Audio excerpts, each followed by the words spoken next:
And we're back. Kidding. And we're back with another episode of the Pals Podcast. I am your co-host, Danny Gallardo. And I am Ricky Liordi. And Daniela, tell us about your pal that we had on today. We had Brennan Clost on the podcast, and it was so fun having it on. I think it was like a very long time coming. Yeah, definitely. And the way it happened was just like, hey, Rick, we should have him on. And you messaged him like within 2 seconds. I don't even think you realized I knew him. Yeah, it was instant. It was instant. You messaged him, and we booked a date, and he was just so much fun to talk to. And I feel like... Do you know what? You can tell that he's just like, you've known him and you had a good connection. And like, we all just instantly sat down and got going, which is so lovely. Yeah. And like, I just didn't expect to talk about so many of the things we talked about. Like, just like really dive into like his time at Juilliard and how that kind of shaped him as a person and into the career he has now. And it's exciting to see what he's done and where he's going and his goals. And I feel like you very like aligned a lot with him on that. 100%. And it was just great. Yeah, it reminds me that like there's so many people doing such cool shit in areas that I know nothing about, and I fucking love it. Like I love when I see somebody that's thriving in an industry or a space that I know absolutely nothing about, and you can see the growth that he had throughout the stages and like the persistence and like the fact that he's such a sponge and learning so much and continuously evolving and doing great things. It's fucking awesome to see. Yeah, I love it. Yeah. Thanks, Brendan, for coming on. And Ricky, what do we say? Let's fucking go.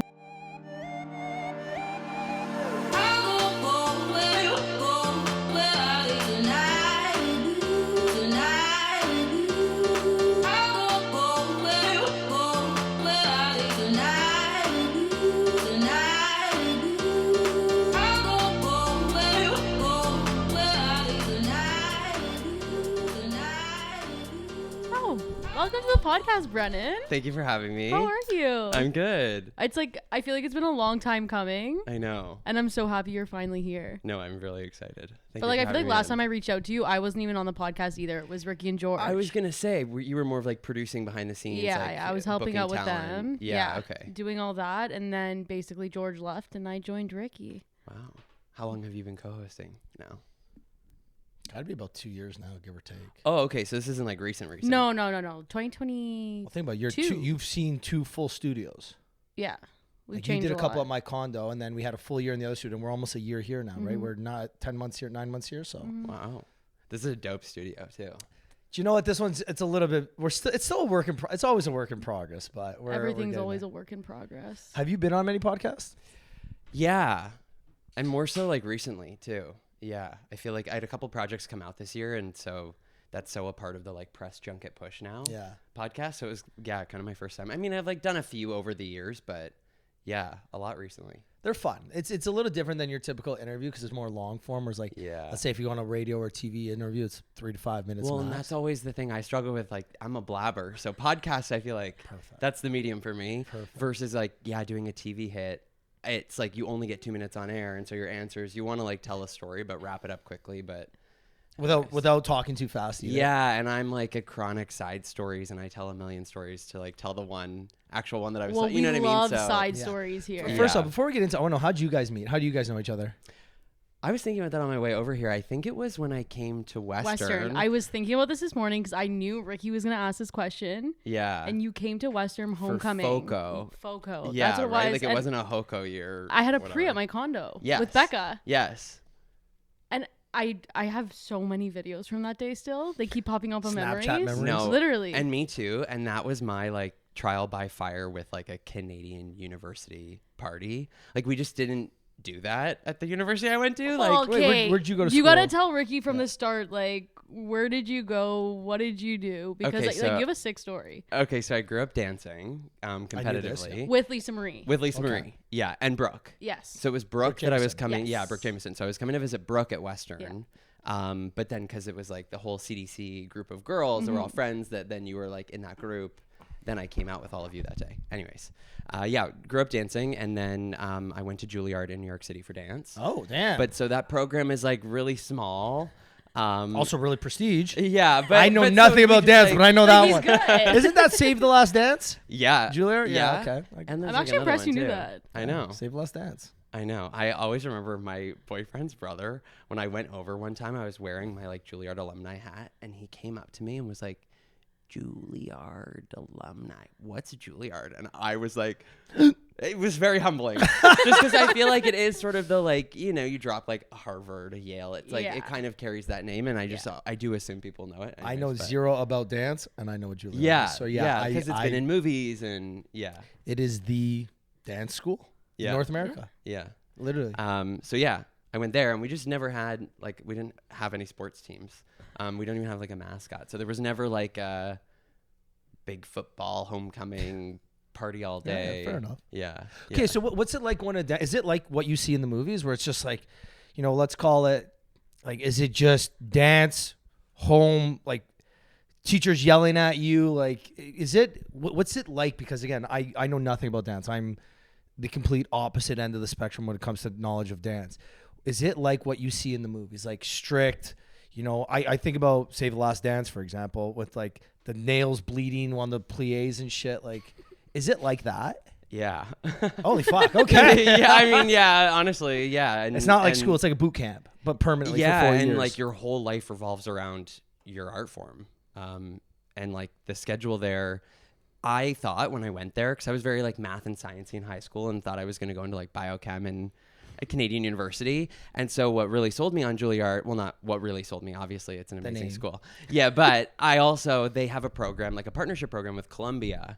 And so they told all of us that Columbia is legit too. Fuck. Yeah, that you could then like, what's it called? Subsidize. Do the two credits? things in one. Yeah, like take your math and science credits that the liberal arts university at Juilliard like doesn't offer, but it would still count towards a degree. Anyways, that's not true for the dance program or the drama program, because our schedules are so intensive. Like the musicians have a lot more flexibility to rehearse on their own and build their schedule, but dance, you're in the studio from 9 a.m. until 7 p.m. with like a half-hour lunch, and then you have additional rehearsals afterwards into the evenings. So you're usually at the school from like 8:30 until 11 p.m. every day. Fucking like 14-hour shift. Yeah. Monday through Friday every day, and then rehearsals on weekends. And holy fuck. Yeah. Don't you go a little like stir crazy? Yeah. Yeah, especially the first 2 years. Freshman, you're required to live in the dorms, but the dorms are attached to the school by like a concrete bridge. So you literally just never leave. You never leave. There's like one. So I used to go to Starbucks at like 11:30 p.m. just for like an outing to leave the school and come back with my like caramel macchiato and like chug it and be so tired I'd still fall asleep 20 minutes later. Before like going there, you're probably like, I'm going to New York. I can't wait to be in the city. Like all these things. And you're like, I don't get to see the city. Yeah. No, honestly. And now when I go back to New York, people visit, they always ask me for recommendations, or I try to remember. And I feel like I don't know any restaurants to go to. I don't know any cool areas to go, because I just like didn't really explore. I mean, I did, of course. You like squeeze it in, but usually then just on weekends, you just want to go to like whatever house party and get like drunk. Blackout. Yeah. And then, you know, like as hard as you were working, we were then really trying to like blow off steam on weekends, but you're not exploring. And then, so during all this, because I don't know if Ricky knows this either, were you doing The Next Step, or was that before? Yeah, it was during. It was during. Yeah. So he was on a TV show, The Next Step. I know what The Next Step is. I've seen it. Guys, I am impressed with both of you now. I know, me too. Well, Gio knows this kind of shit. Gio's into Dancing with the Stars and stuff. Like, yeah. Oh shit, we got to talk Dancing with the Stars too. We're missing it right now, and I'm pissed. I know. Like semifinals right now. I don't even properly watch it on TV. I like watch it on TikTok. No, I have a group chat. Yeah, I just anyways. Me, Lisa Marie, and my sister have a group chat called Dancing with the Stars, and we literally talk during the episode while it plays. Really? And I have to tell them, hey, sorry guys, have podcast tonight. Oh, I'm sorry. No, it's good. It's a good excuse. I want to ask one thing too. When you're in class with these people, you know, 14-hour days, 5 days a week, 6 days a week, are you more friends with them or competitors with them? Like, what's the relationship like with your colleagues or your coworkers or your competitor? I don't know. Like, yeah, I mean, you're right. It kind of is like all of that bundled into one. Because you're obviously homies and like best friends with these people because you spend every waking minute with them. Mm-hmm. But at the same time, I'm assuming you're fighting for like the best role in the show. Yeah. Well, especially when like guest choreographers will come in, that like first rehearsal when they're coming in blind, they don't know any of you in the class, and they're just, you know, trying out choreography with you.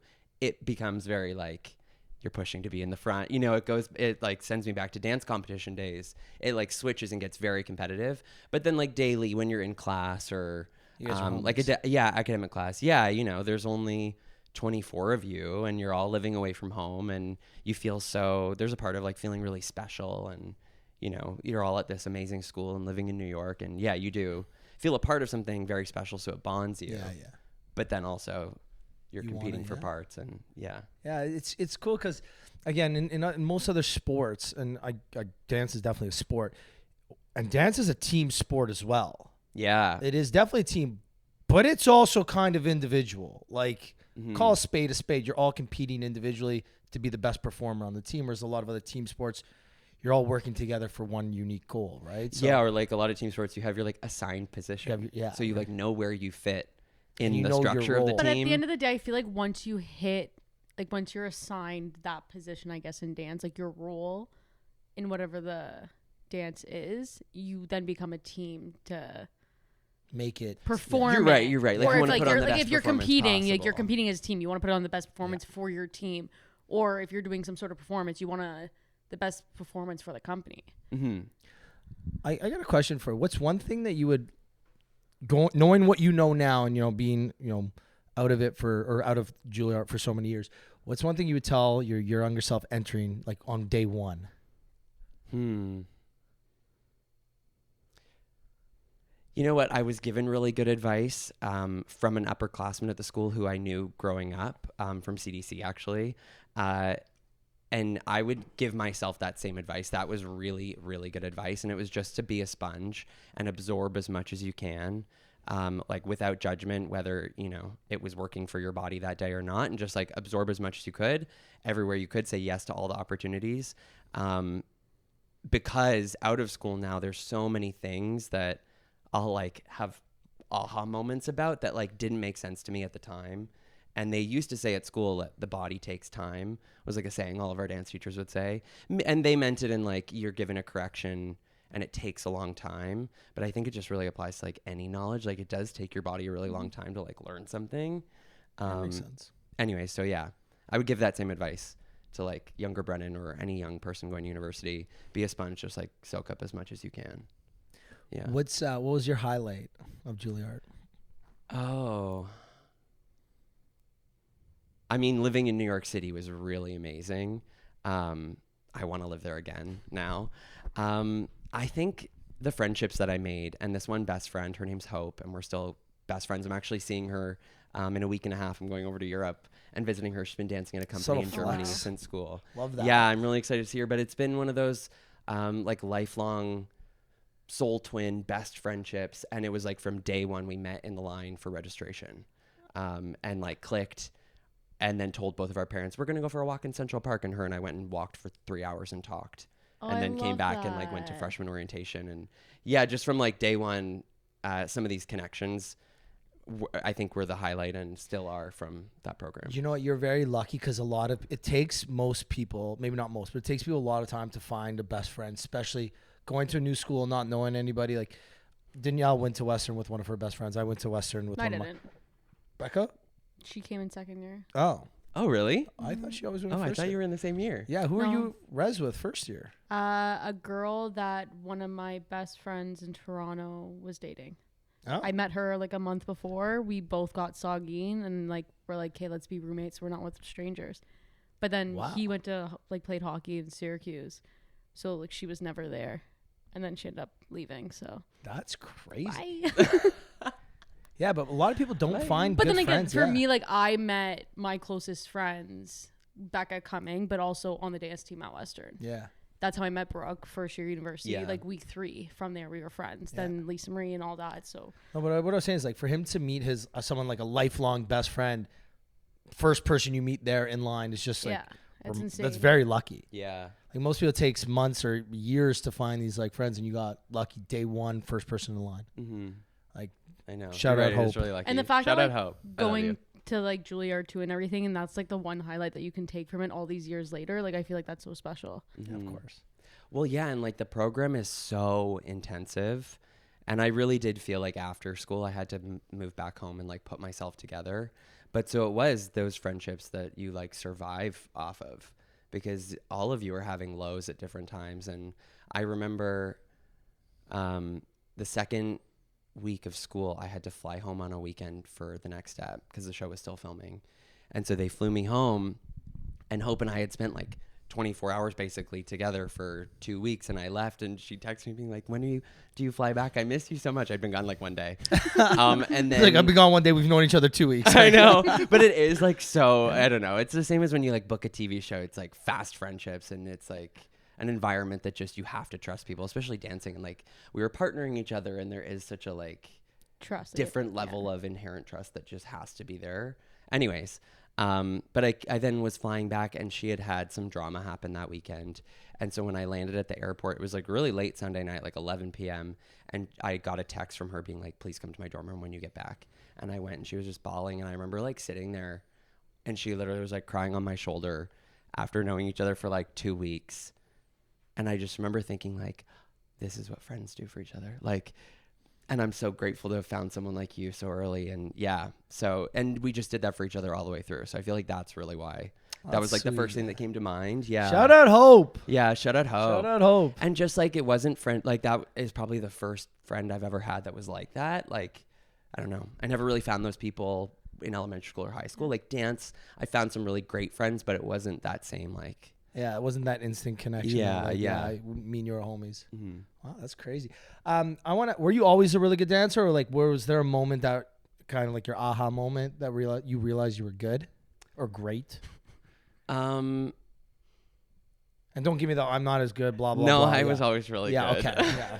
And I just, I hate when people can't to like be like, yeah, I was sick. Like, no, and I mean, that's why I loved it so much. My parents put my brother and I in like every single sport to try and find an extracurricular we loved. And my brother loved hockey, loved lacrosse, loved t-ball, like he was good at everything. And I hated everything and was bad at it all, and just begged to be put into ballet. And then the minute my parents did, I finally had that like, oh wow, I'm really good at this, and I love this. Shit. Yeah. Like I remember my first or second week, the teacher made us all do the splits at the end of this like recreational ballet class. And I was 7, put in with all these girls that were like 12 and 13, which is like a big gap when you're that young. But they were all really sweet to me. I was the only boy, and they all taught me that, like one of those first classes, how to do the splits. And I vividly remember like dropping into a center split, like flat to the floor. And they were all like, the fuck? Whoa. This boy's really flexible randomly. And I just was flexible as a kid, and just like, yeah, and felt like, oh wow, am I really good at this? You know, like, it's so funny the things that watch me do it again. Remember. Yeah. I just drop into a split. No. Yeah. What made you, like, what was that like moment, I guess, that's like, I want to do this for as a career? And I know you've gone into acting too, but like, I guess in the entertainment space. Because you also like chose going to Juilliard instead of kind of going to like the classic Canadian university to kind of explore other things. So yeah, I think it was kind of in grade 10. Things weren't really working out at the dance studio that I was at. And so I kind of was so unhappy there that my parents and I sat down, and my parents would always make me make like a pros and a cons list whenever, like when I decided to switch into French immersion, or the first time I changed dance studios, you know, just like making any big decision, we always like really would great idea. Think it through. It's a great thing to do, 100%. And so I had made my pros and cons list, and it was like very clear that I needed to leave. And so they sat me down and just said like, okay, if you're going to go to the studio that I really wanted to go to, was quite far. It was like an hour away from my house, versus CDC was like 20 minutes. Mm-hmm. And so, and all my friends were at CDC. It was like a really, anyways, big decision. But my parents said, if we're going to do this, and like, this is a big decision for the whole family. My dad picked up like a night course so that he could drive me to that studio and then work in the Brampton library like all night, and then drive me home from dance, just because it was too far to like go there and go back and then come back and go back, you know, for them to like drop me off and pick me up. So they were like, if we're going to do this, are you really serious about dance? Like, do you want to continue after high school? And I didn't really know, but I said, no, I think I'm going to be really sad if I have to stop dancing after grade 12. But was still thinking like med school. So I think I just like, I knew, my parents knew how much I loved it. It's like a big decision for someone at that age to make. Because I remember like all through high school, I was like, I'm going to be this. And I never changed once. Get to university the second later. I've switched like 3 times now. Oh, but really? Like, yeah. You know what I mean? Like, it's just like, that's a big decision to make, but it obviously worked out. I know. Well, yeah. And like I've said, I wanted to be a doctor since I was like 8. You know, like I always would just, that was my go-to answer whenever people would ask. And I wanted to. And I also think it, like, as a little kid, I thought it sounded impressive. So that's like part of it, I'm sure now, like looking back. But I never said I wanted to be a dancer. I just think it was like secretly what I really wanted. Yeah. And my parents knew right? that. Yeah. It's funny because I feel like, especially that grade 10, grade 11, that grade 12, that's when you start to, your kid answer changes to your like young adult answer. Like when I was a kid, I always wanted to be a professional hockey player. Mm-hmm. Well, in grade 10, that's when I realized it wasn't going to happen. I just wasn't good enough. And that's when it's like, okay, I'm not doing this the rest of my life. Like I know for a fact, so there's got to be something else. I didn't have a crossroads like maybe you might have had, but it's something that, I realized I'm not going anywhere. There's no point playing at the highest level because I'm not going to make it. No, I don't need to spend 6 days a week doing this. I can spend 4 or 5 days a week, have just as much fun and not be as much of a burden to the rest of the family, not be a burden to myself. So I think grade 10, 11, 12 is that first round of figuring it out. And then I think again in like probably your mid 20s, I think there's another round of it, right? Like I feel, and I don't know, maybe people might disagree with me online, but like I feel like you probably had that too, Dan. Like when did you switch from marketing to accounting? How old were you? Like 25? Well, okay, so when you think about it, I in high school was like, I'm going to go into sports medicine. And that's what I always wanted. So I went to Western for kinesiology. Okay. But then in my 4th year at Western, that's when I switched into sports management through Western. Wow. But still within the kinesiology program. And then I did marketing with sports for 2 or 3 years. And then COVID happened. And then Lisa called me up and said, hey, come be an accountant. And that's what I did. But like, I don't think if COVID happened, I don't think I would have switched. Really? As soon. No. So do you really want to be an accountant or you just want to hang out with your friends? Well, she's on mat leave right now, so we can't talk about it because she's not there. But no, I'm happy. Well, I guess when did you start going into the acting side then? I guess grade 11. Okay, so you've been doing acting and dancing basically majority of your adult life. Yeah. And I had like done theater camp and stuff growing up, and I always would like write plays and cast all my cousins and like make them be in plays. Like I always loved acting, but I just didn't consider it as seriously as I was a dancer. And then I got scouted by a talent agent at a dance competition, and that kind of is then what got me in the door with acting. He sent me to like a trial audition, and it happened to be for The Next Step, and I booked a lead character on this dance TV show, and they were really casting like dancers that could act, but like dancers first. It was like the perfect role for me. Mm-hmm. And I kind of learned how to be an actor on that set, which is like, again, so lucky. That is not the experience of everybody. Usually you're like grinding in acting classes for years and years and years to secure an agent to then, What do you like better? And then second question, what do you think you're better at? Oh, I think right now I can't really decide which I like better. But for the last few years, it's been acting. I think I really like made the, I've quit dance like a couple of times in my adult life where I like quit for a year, don't dance at all, and then like miss it a little, start taking some classes again, and then book a big dance job. And so then it's like, oh, okay, now I'm like, I love dance again. Yeah. But it's been acting for the last few years, and now I just booked a dance job in October, and now I'm like, oh my God, I love dance again, to be honest. And so, yeah, I just think it's, I think I'm always going to be doing both and like enjoying both. Is dancing, like you said, you stop for years at a time, right? Let's say a year. Is it like riding a bike where you just pick up and right where you left off? Or do you start after a year and like, fuck, I can't believe my body doesn't move the same way it used to a year ago? Okay, so for like a while, it was like riding a bike, and it was like, I'm like going to the gym, I'm doing Pilates and yoga, like I'm still in shape. So then I get back in a dance class, and I'm like, oh, okay, that's like a little tricky or whatever. Oh, and then I got it. One class, then I'm like back to how I was.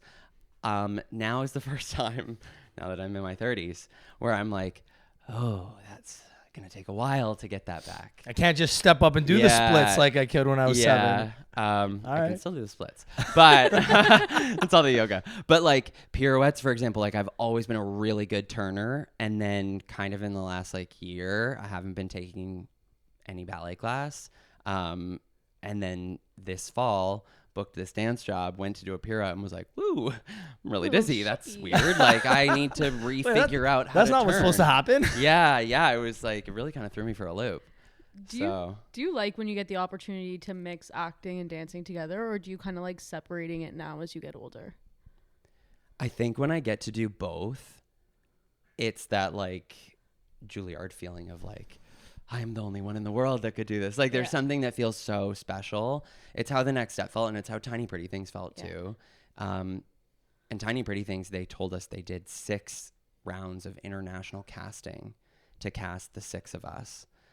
So there was this feeling of like, holy fuck. My God, we're like 6 out of like, they called us the unicorns. Like we felt like, wow. And so that is how it feels. Like anytime I get to dance and act, that's when I feel like, oh, so that maybe that's my answer to that. Like, am I better at dancing or better acting? I feel like when I get to do both. That's when I'm the best. Because I'm not training as much as professional dancers are training. So if you put me next to like a National Ballet of Canada dancer, like they would outdance me all day long. You know what I mean? Because that's what they're doing every single day. They're doing the regiment that I was doing at Juilliard, but I'm just not doing that anymore. And acting, like I still feel like I've only been acting professionally for, I guess now I was going to say 10 years. Now it's longer than 10 years. But I feel newer to that craft. Yeah. And acting is, I'm like constantly playing new characters as I'm like aging up. So I constantly feel like I need to be getting better and learning and investigating what that is. And versus dance, I feel like I like reached a certain peak and now I'm like, I understand what my... Well, I also feel like it's like with dance, you were training at such a young age and that's where you were kind of building and learning. Whereas like acting, it's like... It's now been happening 10, more 13 years ago. That's like now you're almost going to hit that point eventually of where you were in dance. Yeah, exactly. Yeah, I'm like a decade behind in acting. Yeah. So like, yeah. You said you like, as soon as you started dancing, you just knew you were good. Do you pick up acting and like when you pick up a new role, is it that same feeling as when you started dancing or is it a little bit trickier, do you think? Because it is a completely different skill, right? Yeah. It's an art form and it's, you're performing, but it's a very different, like every role is different in I guess in dance and in acting too, right? Yeah. And does it come as naturally to you is what I'm trying to say maybe? No. I've definitely had to work harder with acting. I mean, I worked really hard with dance, so maybe I just am a hard worker, and like that's what I have to do to be good. I mean, to make it to Juilliard, I don't think natural talent brings you to Juilliard. Call a spade a spade. Like, no. 24 kids in your class? Yeah. I'm assuming there's probably, 10,000 applicants? Yeah, like, well, not 10,000, like 700, 1,000. So, yeah, but still. You're the top 2%. Yeah. And acting too, I felt like, I don't know, it took a lot for me to build the confidence in like using my voice and being vulnerable in a very different way than what dance requires. And dance is like usually seen on stage. So like you have a certain distance from the audience like versus to be really good at acting, you have to be so vulnerable and like allow the audience into your eyeballs. You know what I mean? So it definitely is, as like growing up closeted, especially, I was so practiced at like keeping up a wall or a mask. And so to be really good at acting, you really have to like remove all of that. Yeah. So how do you remove all that? Therapy and practice, especially. And just like, journaling, getting to know myself, meditation. I'm big on like visualization and like affirmations in the mirror and just, like learning to be more confident in who I really am. Just like a lot of self-work, reading self-help books. Yeah, it's 100% right. Like anything you do, the more comfortable you are with who you are, the more honest and open you can be externally, right? I guess what I'm trying to say is the more honest internally you are, the more honest externally you can be, right? Yeah. Especially in performing, because you are in both your careers or both your arts, you are performing to a certain capacity, whether you're playing a different character or you're dancing on stage. It is, you're performing those roles. So the more honest you are with yourself, the more honest you can be in those roles, I guess. Yeah. Does that make sense? I don't even know if that. No, I'm hearing myself saying, I'm like, I know what I'm trying to say. I just don't know if it's coming across. No, it makes sense. And it was making me think too. It's like, and dancing, you are performing in a way that like you have to kind of broadcast things a lot more versus if you were doing that on camera, like people would call it schmacting. Like it would be like over the top too much if you're like broadcasting it. So acting also, which this was something with dance. Dance, I don't know, is so much like more in your body versus acting is so much more like in your mind. And you have to be thinking the thoughts for people to see them play on your face. You can't be like showcasing what the thoughts are. You know what I mean? So it I don't know. That was like the big learning curve for me versus I feel like, and actors talk about it if they're used to performing as like a theater actor when they switch to film. And see someone like on they Broadway have to like versus relearn. like a movie is completely different. Yeah, it's just the medium calls for like really different like levels of performing. Did you have any like, I guess, mentors or like idols that you looked up to when you were growing up? Yeah, I mean, people I looked up to for sure, like celebrities or actors. But there was this dancer who was a few years older than me, David Norsworthy, who went to CDC, and we kind of like missed each other there. The year I went to that studio, he left the full-time competitive program and was just like doing a few solos or something. But so we kind of knew of each other, and then he got into Juilliard, and then he started a dance convention, and I went to it one year, and then he had me become like an assistant. And all the teachers at the workshop were Juilliard students. And so he really kind of was this in New York or here? In Toronto. Okay. Yeah. So then I was like exposed to dancers of that caliber, and just like the way they were talking about dance, the way they were teaching their classes, the way like they were, I thought I really looked up to. And then David was really instrumental in me like auditioning for the school. And the day of my audition, actually, he was the demonstrator. And I didn't know that ahead of time. So then he was really sweet because we weren't allowed to like leave the dance floor between rounds of like the cuts. But he was running down to my parents in the lobby and like telling them like, Brennan made the next round. There's this many people left. Like, so it was really sweet to have him there that day. And he was the one that told me to be a sponge. And when I first started the school, he would like take me out for coffee. And he was a fourth year when I was a first year. Oh, that's so special though. So it was really nice. So you had a couple hours to get away from class. Yeah, the odd time to like grab a coffee. Yeah. Starbucks was next door. Yeah, exactly. So yeah, David for sure was like a big mentor to me growing up. And then just all of my dance teachers were always people that.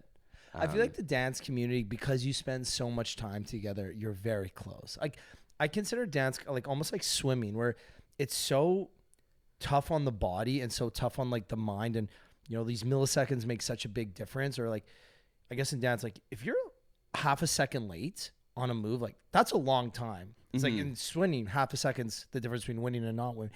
My brother was a swimmer, and you know, growing up in high school, all his friends were just swimmers because they spent so much time together, and they were the only people that would truly understand what it's like to live this life.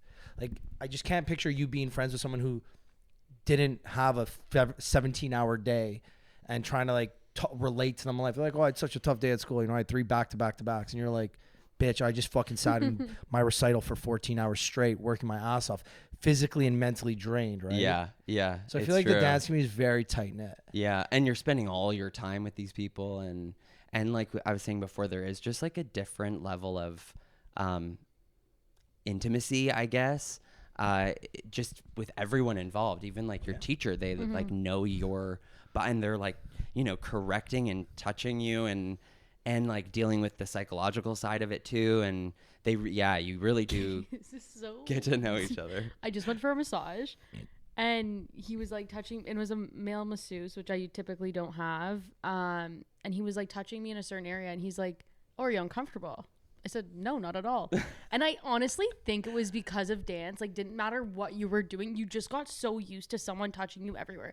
Like, there was nothing wrong about it or anything, but it was just, in that moment, I literally thought about this like about like an hour ago, and it's so funny you said that because you have so much trust in the people that are around you. No, it's true. And yeah, and you're right. It's not in a bad way. It like just desensitizes you because it's a safe environment. Yeah. And that's just how it is. It's like, no, they are poking your butt, but it's not in any way other than like engage your sits bone, like turn out muscles. Yeah. Like, why isn't, you know, they're correcting you. Yeah. So it's always constructive. I mean, there's exceptions everywhere, but yes, I'm lucky to have grown up in dance studios where it was always like constructive and in a healthy way that they were. Yeah.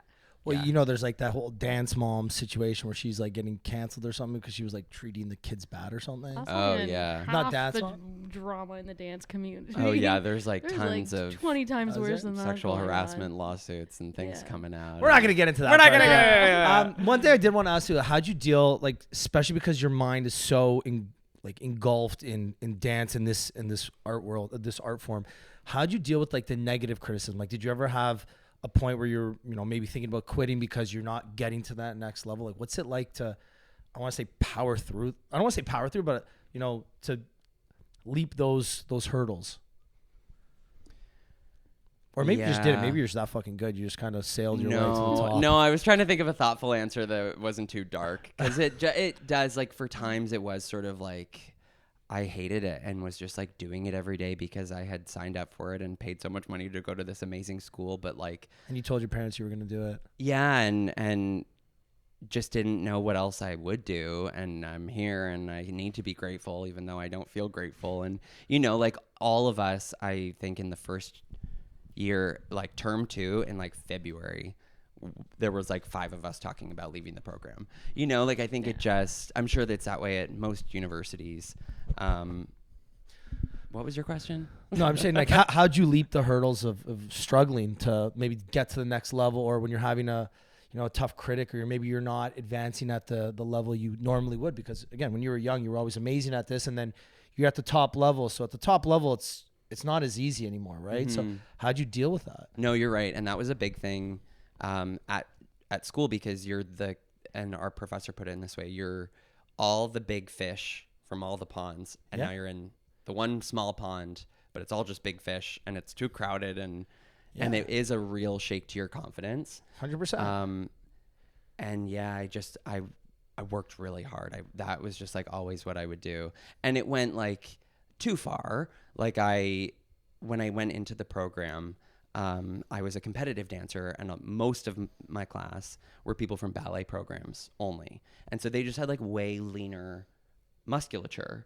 And I was tumbling and partnering a lot and doing hip hop, and had bulkier calves and bulkier thighs. And the teachers at the school, I remember saying, at the end of your first semester, you have a conference where all the professors sit around a boardroom table, and you, one at a time, students go in, and each professor goes around and tells you what they think of you and what you need to work on, and a reflection on the semester. In a positive manner. I mean, yeah, it kind of becomes a pile-on. The first person that speaks is your one foot doesn't point. And I'm yeah, I know. And then they're and, with more time and more ballet training, we think that your physique will lean out in the way that we want it to over the program. And I just remember hearing that, and then was I need to lean out.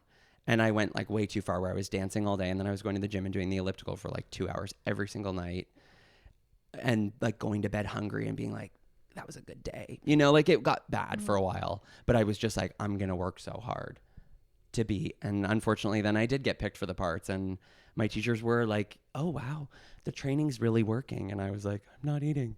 But, I that's how I got through criticism or tough times, not in a healthy way, but in I would just work myself and be so regimented and leave it so that I didn't feel there was anything more I could have done.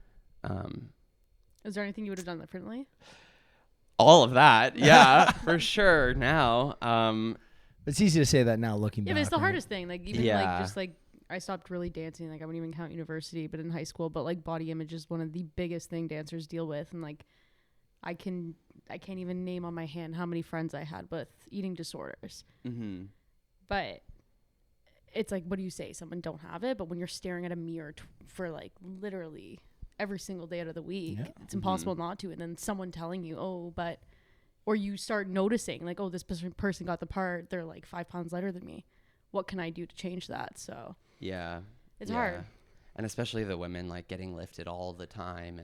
But it also translates too into acting, because everyone always says you add 10 pounds on camera. Yeah. So it's that it's constantly going through your brain. It's how do you kind of overcome that to change the narrative? Yeah. Well, and just now with social media too, and everyone commenting on everything, and how have I worked on it? well, I just never want to go back to how unhappy I was then. I think I've like I said, I moved home to my parents' house after university and I put myself back together.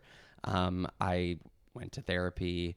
I really leaned on my parents, and just like quit dance for a while and needed to like recharge. I was so burnt out, and like separated myself from that. And so then all of my self-worth had been like built into this art form. So then I really had to just like find other things that excited me, and then really made the switch into acting, and like falling in love with a new craft, I think also kind of inspired me and kept me going. And so what do you do to like on your off time? Like what does your off time look like?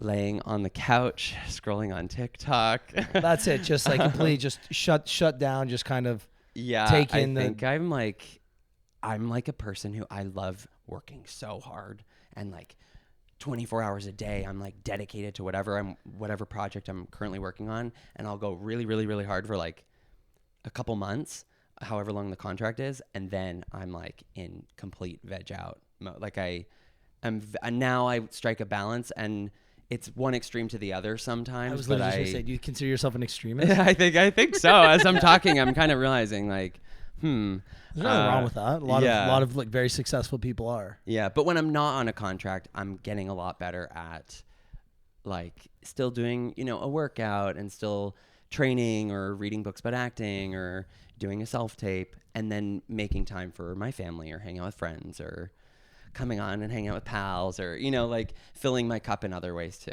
Yeah.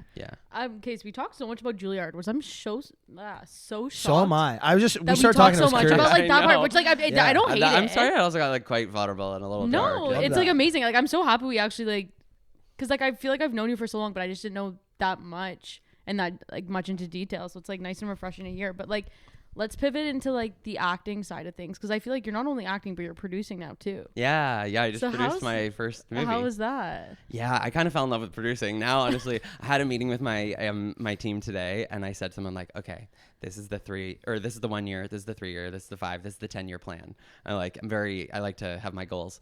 I love that, by the way. Yeah. Love that. And one of the new biggest like points of inspiration or passions that I want to follow is more in the like producing, being at like the creative helm. Because sometimes as a dancer or as an actor, you do feel a bit like a puppet. Like you kind of come in at the last stage of the creation process. 100%. The thing is already written. You're told to say these words. Sometimes on set, you're told exactly how they want you to say the words. And like where to stand, like it is a little puppeted. And so I'm a bit of a control freak, and I love having more control, and producing was really exciting to be a part of the creation process, like from the inception all the way through. And I just learned a lot. So yeah, I'm now writing and trying to figure out. Like when you went into that and like got that kind of position, like were you, like did you talk, like how did you learn? For producing? Yeah. I can't even ask the question because I don't even know how to say it. But do you know what I mean, Ricky? I'm not following, but no, like how do you learn it? Like going to be an actor, like most people go to acting classes, or like you can watch tapes and this and that. Like how do you learn how to be a producer? I think just being around it, being on set, and you're kind of like, let's see what happens, right? Yeah, and I shadowed a few directors on Tiny Pretty Things. On if I had like a day off during the block of filming, I would ask them if I could come and shadow them for the day, and a few of them are really generous. And I mean, they were all really generous, but the two that I shadowed were really kind, really generous with like lots of knowledge. And even through that, like our producers were always on set. And so you do just kind of like chat with them and learn, oh, you're more the like budgeting producer, and you're more the like creative producer. And oh, you were the one that optioned the book that got the show made. What was that like? And just like asking questions and gathering information. And so then producing this movie came about because of the actors and writer strikes. And my friend Lauren, who I'd worked with on Tiny Pretty Things, we were just like looking for something to make together. We had tried making a short film. We had tried writing a pilot. And then she was like, let's make a movie. And I was like, okay. And her partner's a screenwriter. And so he wrote this script for us really quickly. And I had access to this 100-acre farm where we could all like live and shoot. And so then it just kind of happened that then we were producing this movie. I didn't really like know what I was doing or And I really learned on the fly. I was then like on the ACTRA union website, like doing all the video tutorials and reading the like independent production agreement guidelines. And I'm not great with like lawyer speak. And so I'm like Googling everything and printing things out and like annotating it and trying to understand the production side of the like paperwork of it all. Cause that's like, I still don't know if I know how to do it all. Like I would still have to keep learning the next time I produce. But you know what I love? We asked you one of the first questions, like, what was one piece of advice you give to yourself? It's like, be a sponge. Everything you're doing throughout your entire life is still like staying true to that, being a sponge. Like you said, like you shadowed those directors on pretty things. I know it's such a confusing title. Yeah, There's like 10 shows. You know with what a it is? very Yeah, similar just title. I always think Pretty Little Liars. That's why. I know, yeah. or like Big Little Lies, or there's another one, Tiny Beautiful Things.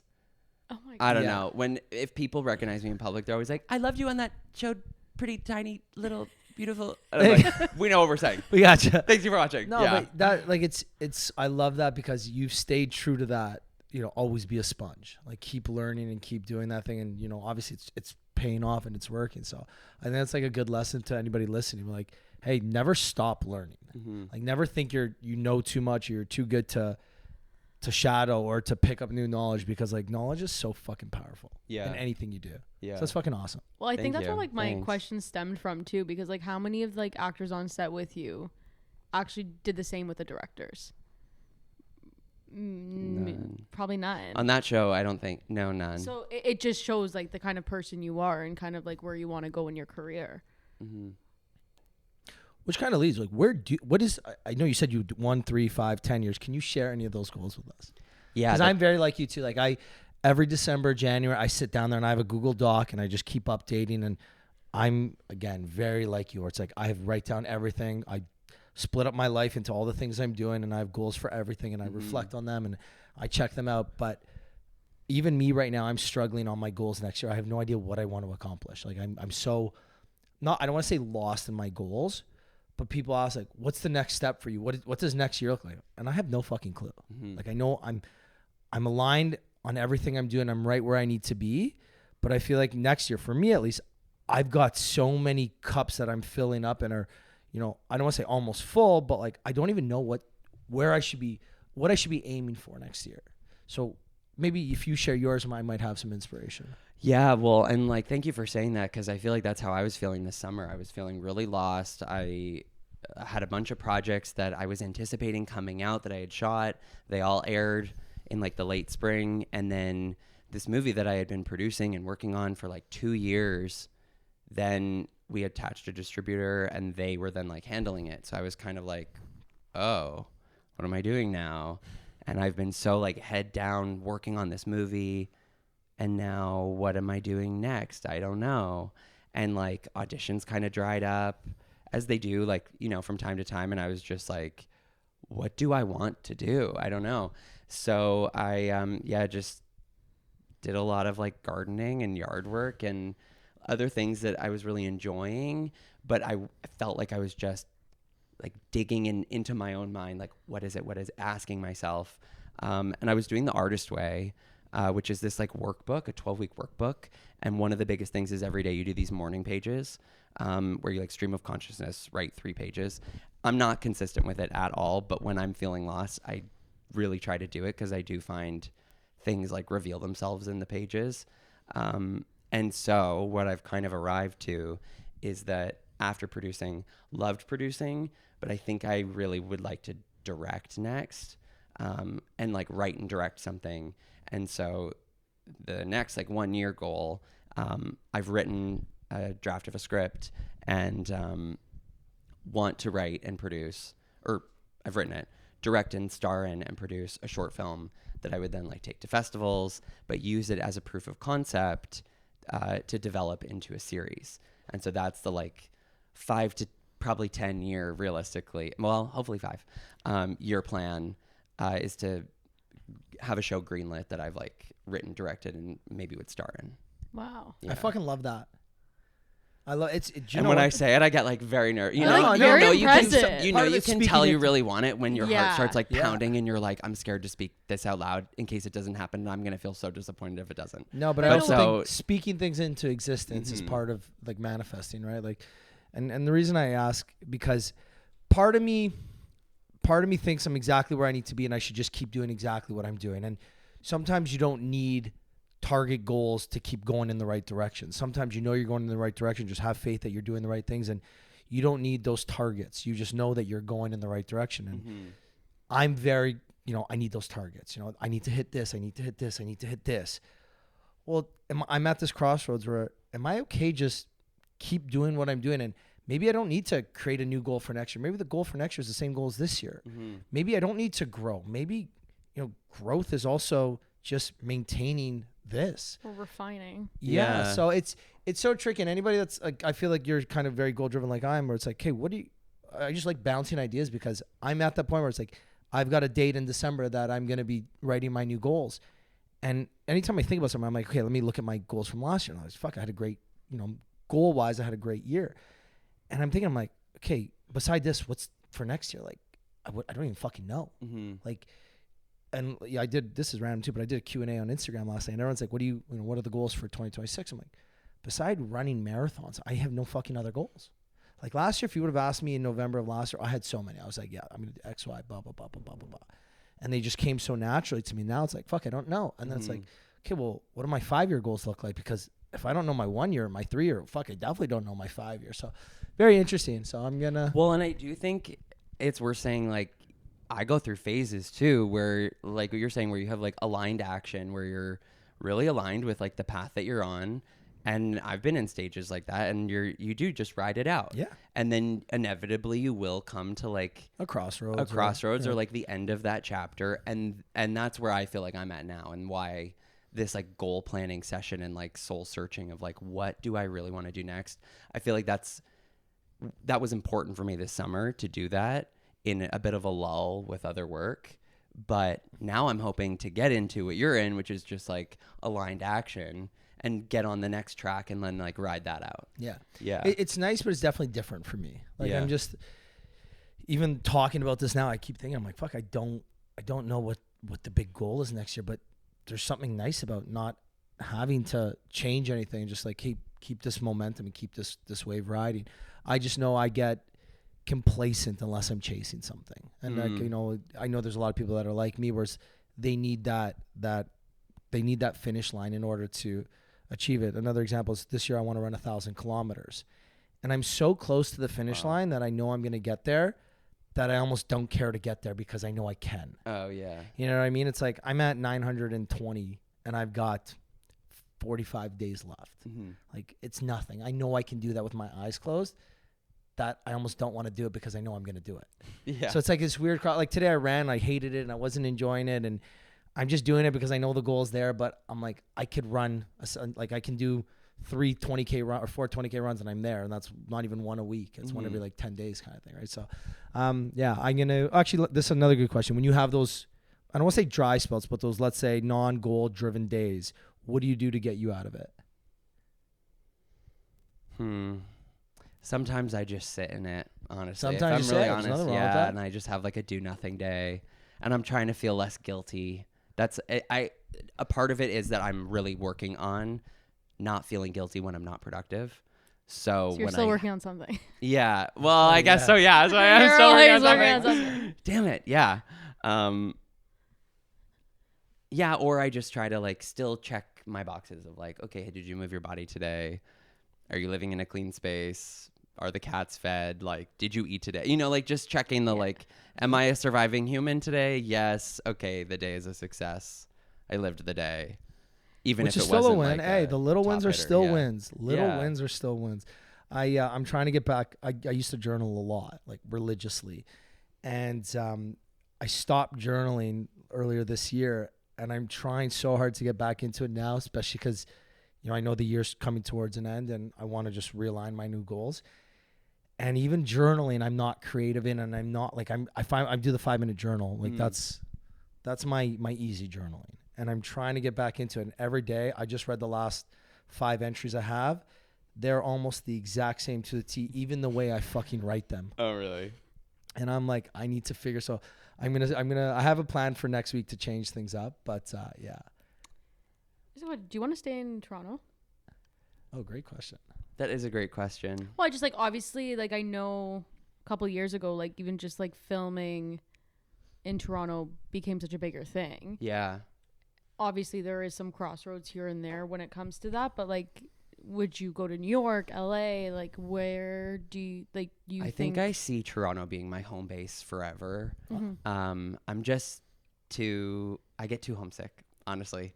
I've like lived abroad. I lived in New York. I lived in Vancouver. I've lived in Europe, and I'm always really depressed and homesick when I'm living abroad. Versus if I'm like based in Toronto and I'm just going away for like a 3-month contract and coming back, I find I'm like a lot more excited. I'm able to, I don't know. My grandparents are still alive and I'm really close with them. My parents I'm really close with, and my brother actually just moved to San Francisco this past spring, so it's his turn to be the sibling that lives away now. And I've noticed my parents. It's your turn to stay home. My parents are really needy all of a sudden. And I'm like, all right, I'm happy to do it, but I'm like, okay, yeah, this is the phase that I'm in now. Yeah, and so yeah, I would love to like live in New York again for like a stint, or LA for a stint, or honestly anywhere. I've been thinking about like London, England a lot. Yeah. And there's that like under 35 Commonwealth visa. Yeah. I'm like, that would be fun. But I don't think I could actually like move there. Yeah. Well, I guess you are in the right industry to kind of go somewhere part-time and pop around. Like well, you were and in that since perfect. COVID, everything now, first round of any casting is video. Yeah, it's self-tapes. Do you find that harder? I'm really good at it now because I've like, it's been a part of my acting experience since the beginning.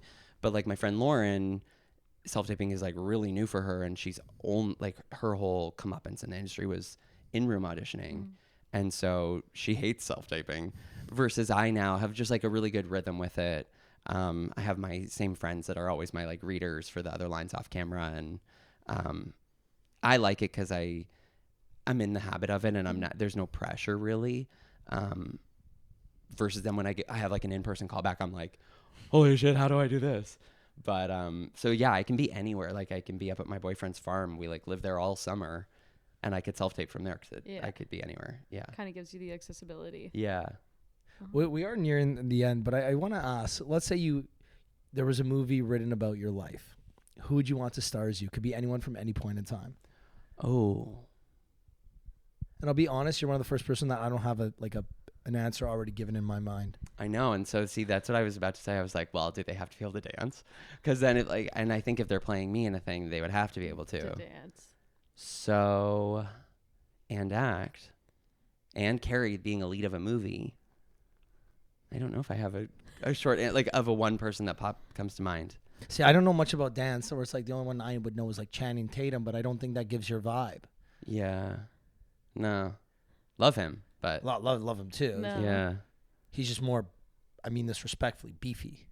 You know, like I picture him on like, you know, what's the Stomp the Yard kind of movie, and I don't think that would be your kind of movie about your life. Was Definitely he even not. in Stomp the Yard? No, he was in Step Up. I'm like, whatever. It's okay. You tried. Yeah. Yeah, I don't know. I guess maybe like you could pick I'd one. want to play myself, Yeah, but fair. well, maybe I wouldn't. I don't know. Would you want to play yourself or direct it? You can only pick one. Maybe. Wait, write the movie, play yourself, or direct it. Oh my god, it's like a fuck, marry, kill. Oh. Fuck, marry, kill about your own life. Okay. Fuck writing it. I'd want to hire like a really good writer that could like really craft something sick. Yeah, that's fair. Yeah. And I'm a writer, but I'm not. We're not. Yeah, but these are the good ones: the marry and the kill. Yeah. Okay. Marry. Because remember, marry's what you end up doing. Wait. No, he just killed writing. No, he fucked writing. Oh. No. Sorry, I meant kill. Kill. Oh, you I writing. meant kill. fuck it. So you Get it killed out. writing. Sorry. Kill writing. So now what's the one night stand versus what's the one you take home to mom and dad? Yeah. Okay. Maybe marry directing. Because I Fuck think I acting. would have a really good like vision for the vibe and like how it should be shot and That's also the just like pacing of it. the and next step in your career. yeah, and so then I would fuck playing myself. I'd play myself in like a flashback.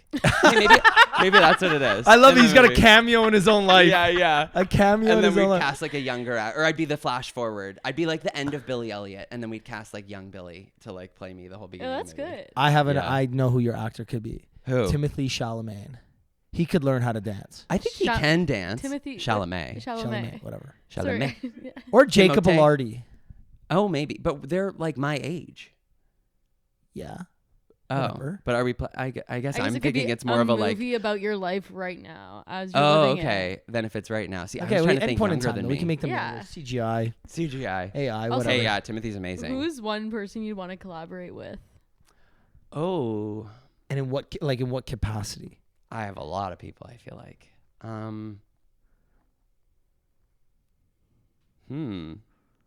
This is such an these are so many possible answers. I know. Because like you can collab with them on the writing, the producing, the directing, the starring. All of it combined. Yeah. Yeah, I don't know. I mean, right now I'm obsessed with Adela. Do you know who she is? She's like a new pop girly, but she's Slovakian. Okay. She's from Eastern Europe. Eastern Europe, and she came up on this show called Pop Star Academy. No, Dream Academy. Okay. With the Cat's Eye girls. Do you know Cat's Yes, Eye, yes, that group? yes. And she got cut, but now is launching a solo career. But she grew up as a ballerina. So she's like baddie pop star ballerina. Oh, that's perfect. You have to look up videos of her. It's like insane. Her Adelina? performances. Adela. Or Adela. There's like an accent on the E. Okay. I'm only just literally getting obsessed with her like this week. How did you find her? TikTok. Like TikTok. Okay, Yeah. We love TikTok. Actually, no. My friend Kashmir was in town. We were doing a dance job together in October. And we had like a music video night on the couch. And she pulled it up and was like, you have to get into this girl. And then, of course, after that, then now my whole TikTok is Instantly obsessed. Instantly her. Everywhere. Yeah. So maybe her, just because she's like a pop star Well, ballerina. I would love to like direct a music video or like be in a music video of hers. Yeah, that'd be really cool. Yeah. I love that. What a random answer. I don't know. But I kind of love that answer because I feel like a lot of the times when we ask this question for like musicians or anyone really, it's always like the top person of the industry. Oh. So Or I don't their wanna favorite. I don't or want to their be my favorite, heroes. like you know what I mean? Yeah, like no. I want to do a song with Post Malone, and which is great. Yeah. No. But it's like it's fun to hear kind of like a different side. Well, it's of also it. different because he has so many different avenues that he can collab Yeah. with, right? Whereas like usually our musicians, it's like they're thinking about writing or They'd, like, performing get a song in the studio with with them. someone. Yeah. Yeah. Have you danced for or danced with one of your dance idols? No, and I honestly was kind of having a like. So I was teaching at a actually 2 conventions this fall, and at each separate one was 2 different women had been Taylor Swift tour dancers. One of them on the Red Tour and one on the Eras Tour, and they were talking about their experience, and we had like a faculty Q&A. And afterwards, I went home and was like, I need to be a backup dancer on a pop star tour. Like that's such a dance bucket list job to do that I've never even auditioned for. I've never like explored that commercial dance route. And I'm like, maybe I got to do that. That'd be so cool. So no, I haven't actually. Did you put that on the 1, 3, 5, 10-year goals? I didn't. No, I didn't. You gotta add it. That's We need more to add like, I'll put in headphones. I'll live out the fantasy at home. Maybe. Or that's like the in between while he's maintaining getting to that 10-year goal. Yeah, exactly. It's a side quest. And I Yeah. do feel like if it's meant to happen, it will. Yeah. There's like a couple choreographers that actually Taylor Swift's current choreographer choreographed my Juilliard audition solo. Oh wow. And she like worked at our studio a bunch. So I've like, she knows me. Well, I feel like Mandy, there's call me. I'd love to dance for you. And then Taylor Swift's old tour dancer actually just followed me on Instagram. So I'm kind of like, The stars are aligning right here. That's what it sounds if someone's like. going to cast me on a tour, I'm ready. I'm excited I also to feel do like it. a lot of but- Canadian dancers are kind of going on to these big tours right now. Yeah. Like you're seeing a lot of them on stage. Yeah. And especially with Tate McRae. Yeah. I would love to I dance for was Tate. just gonna say, like Yeah. Tate McRae is a Canadian dancer before she was a pop star, was she not? Tate Yeah. McRae assisted me when I taught at a dance convention in Calgary when she was No like way. 12. Yes. Well, I'm like, I'm I love assuming. Tate. Oh wait, how do we not? So Do you know cool. Derek Paquette? Yeah. Yeah, How do you know Derek Paquette? He was on the podcast. he was on the podcast? Oh, Yeah. oh wow, yeah. Years long ago. time. This is like I'm Like talking years, maybe the years first ago. like Oh wow, okay. episode 70 or something. Yeah, Derek and I competed against each other growing up, Yeah. and we're at like dance conventions together, and So I do know a little bit about dance actually. Timing, Yeah. yeah, I know a little bit. Your ex danced too, didn't she? Which one? I don't know. You always talked about one ex that Ange. danced. Yeah, Ange. PDA. Oh, I know PDA. And she was What's good. Her name? Andrea Lucchesi. Yeah, I know her. Shut the fuck up. Actually? Yeah. Like really? A little blonde? Yeah. She was really good. Yeah. Like really good. Yeah. She had a trophy room at her house. Yeah. We competed against each other growing up. Shut the fuck up. Who Yeah. won? I mean, honestly, Brennan. it was like it just depended. Like, Maybe she had a room full of trophies. I don't know if you had one, but she had one for sure. Like a dedicated room in the house just for fucking trophies. It was insane. mine were in the garage. Oh, okay. Bigger room. My parents turned my room into a bit of a shrine for a while, and I was like, it's got to go. I like ripped down everything, put it in the garage. Yeah. Um. And she went to New York. She went to oh my god, what's that fucking fashion school in New York? FIT. Oh, amazing. Yeah, really good one. Yeah. Yeah. Wow. But it's also kind of like Juilliard, so it's like you're a slave for 17 hours a day. Kind of. Yeah. Wow, that's fucking crazy. No, honestly, the dance competition world is It's like small. we all know each other, and yeah, PDA. It was sort of like CDC and PDA. We competed against each other a lot, and at that time, I feel like PDA was winning. But then when I went to Joanne's, we won. We were really good at Joanne's. I mean, we were really good at CDC I might have seen too, you dance but- because I used to go to the dance recitals. Oh, probably. Didn't know shit was happening, but I brought flowers every time. Good And I would boyfriend. clap at the right times. That's all I knew. Clap at the right times and bring flowers. That was all I knew. A+. Because I never understood the contemporary, like the beauty in the contemporary. Like now, okay, I can see stuff and say, hey, you know what? Like I don't understand it, but I can tell it's beautiful. Back then, I was like, I don't see the beauty in it. Like I'm just like kind of blind to what beautiful dancing is. Maybe it's just because I was a fucking child and I had zero sense of beauty. But I mean, yeah. hey, valid. Also, sometimes contemporary dance is Can pretty be- ugly. yeah. So yeah, so now you watch stuff and I'm Really like, I get yeah. it, right? I see it. Like, look, I don't know much about dance, but I can appreciate talent and beauty. Back then, I was just like, I don't get this at all. And there was no part of me that was like, I see how this is like a beautiful art. Whereas like I mean, hip valid. hop and tap. Me and at my stuff- brother's hockey games. I Yeah, was like, yeah, that's right. You're like, they're chasing What are a they puck. doing? Yeah, we're going Yeah. back Why and am I forth. here? Like, it's cold. Yeah. That's cool. One last thing. What's 2026 look like for you? Well, I will Spoiler alert. be directing and acting in and editing and submitting to film festivals my short film.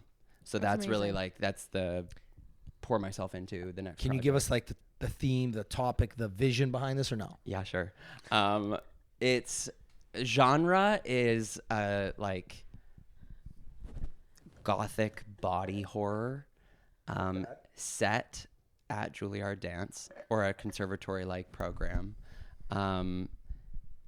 with a bit of necromancy. Do you know what necromancy is? No.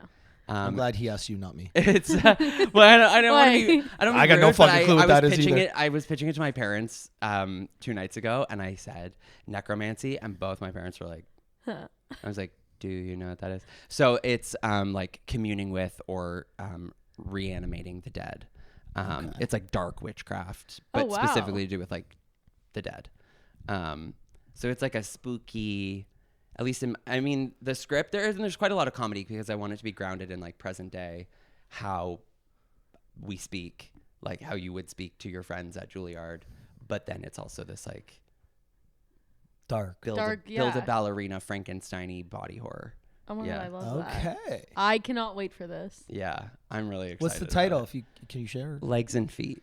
Okay. Mhm. Okay. Like this is happening. Yeah. I'm really nervous that I'm talking about it. I literally on Becky, my walk put it into the on existence. my Excited walk that you're over here, I talking was like, about it. don't talk about the short. Don't talk about Fucking the short. talk don't about it. No, the short." tell the world. It's Speak it just into like, existence. Yeah. One thing I love about social media is once I tell people, I'm like, I got to do it now. You know what? That's If true. I say I'm going to do something, I'm going to do it. that So I does love help telling the me. world everything. Yeah, I do need an accountability buddy. So Like that's every good. now and then, someone will DM me like, "What's going on with the banjo lessons?" I picked up the banjo. It's I one was of my gonna goals. ask you that today. 'Cause that Oh, was on what's your going on goal with the list. banjo? It's fucking been going bad. It's been going bad. When did you start? Last year it was one of the goals for Ask him 2025. when the last time he picked up the banjo was. About 10 weeks ago. Oh no. Yeah. It was when I got back from Europe, so give or take 9 weeks ago. Okay. And I picked it up. Didn't remember anything I learned. Had to start the first lesson all over again. Gonna pick it up next week. Gonna have to start it all over again. But I pay monthly rental on this fucking banjo from Long and McQuaid. Didn't buy it. I pay monthly rental on it. Oh, you're renting it. Yeah, terrible fucking idea. Oh But wow. I like renting it because it reminds me that I pay $60 every month, so I should fucking pick it up. Yeah. Yeah, but yeah, laugh it up, Gio. Honestly, Anyways, that was me. I learned how to play the ukulele in COVID, but it was like no, I learned ukulele one and song banjo are and then I great. was like done, and it sat on a shelf ever since. Okay, but and at least I'm you I learned never thought you were an picking it up again. extremist. What the fuck?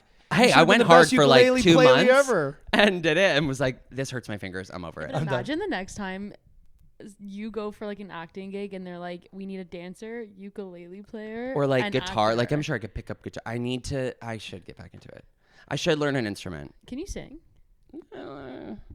Not the banjo. We can do lessons together, 2 for 1. Okay, deal. That's it. I need someone to do it. Semi-private lessons. Yeah, that's it. Yeah, great. You know how hard it is to find banjo lessons in the city of Toronto? Probably very fucking hard. Yeah, very hard.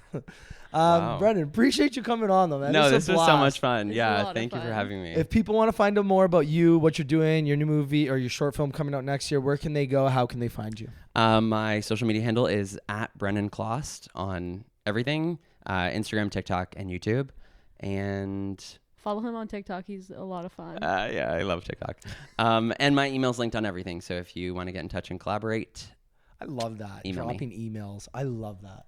Yeah. I feel like the older we get, more people drop their emails. I'm like, fuck yeah. Yeah. Well, it's like a year ago, send me a message. someone was like, drop their cell phone number, and they're like, if you want like business inquiries, Wasn't it J-Lock? Yeah. Like, call me.